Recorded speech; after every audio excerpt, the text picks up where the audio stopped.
Well, folks, I was all set to head out and start camping next week, but then this holy mess lands right into my lap. So check this out. I know this is probably kind of stupid. So this I assume is plus because obviously there's a there's a plus sign plus this ends red, right?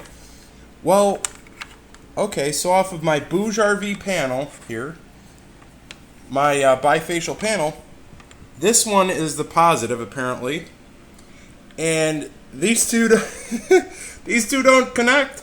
So I don't know how to connect those two there.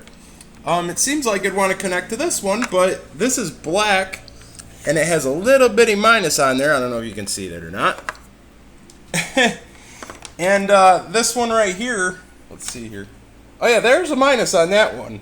So I'm a little bit confused, and I'm not gonna plug this into my solar generator yet, because obviously I don't want it to reverse connections. I'm sure there's a safety feature in there or some kind of fuse that would tell you if it was reversed. So I'm gonna open this box up and see if they are reversed. I checked out my buddy on his.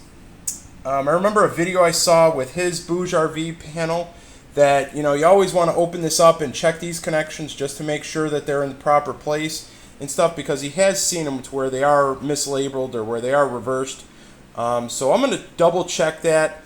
And yeah, this is kind of a bummer. I was like, oh yeah, I'll get this all set up today, and I just get this cable in the mail. I've been waiting for it for like a week. I think I probably said something about it on my last video. So I'm going to give a friend of mine a call who's an electrical engineer. He should be able to solve it. So stay with me, my friends, and I'll be in touch. But yeah, this is a Bouge RV solar panel, bifacial. And yeah, subscribe and watch. Thank you for all your support. I appreciate it.